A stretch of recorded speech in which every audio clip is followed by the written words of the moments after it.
রহিম। আমি আমি সশ্রদ্ধ চিত্তে তারেক রহমান সশস্ত্র চিত্রে শপথ করিতেছি যে আমি আইন অনুযায়ী সরকারের প্রধানমন্ত্রী পদের কর্তব্য বিশ্বস্ততার সহিত পালন করিব। আমি বাংলাদেশের প্রতি অকৃত্রিম বিশ্বাস ও আনুগত্য পোষণ করিব।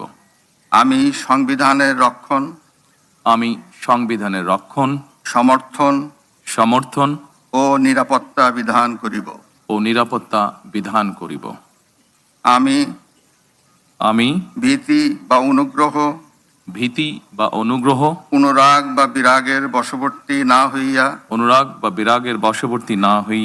সকলের প্রতি আইন অনুযায়ী যথাবিহিত আচরণ করিব। এবার মাননীয় প্রধানমন্ত্রীর গোপনীয়তার শপথ পাঠ পরিচালনা করার জন্য রাষ্ট্রপতি মহোদয়কে বিনীত অনুরোধ জানাচ্ছি। আমি তারেক রহমান সশস্ত্র চিত্রে শপথ করিতেছি যে সরকারের প্রধানমন্ত্রী রূপে যে সকল বিষয় আমার বিবেচনার জন্য আনিত হইবে বা যে সকল বিষয় আমি অবগত হইব তাহা প্রধানমন্ত্রী রূপে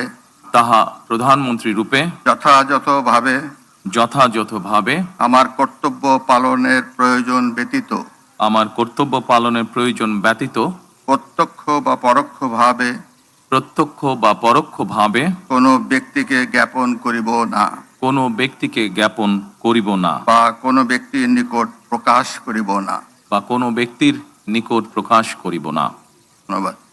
ধন্যবাদ।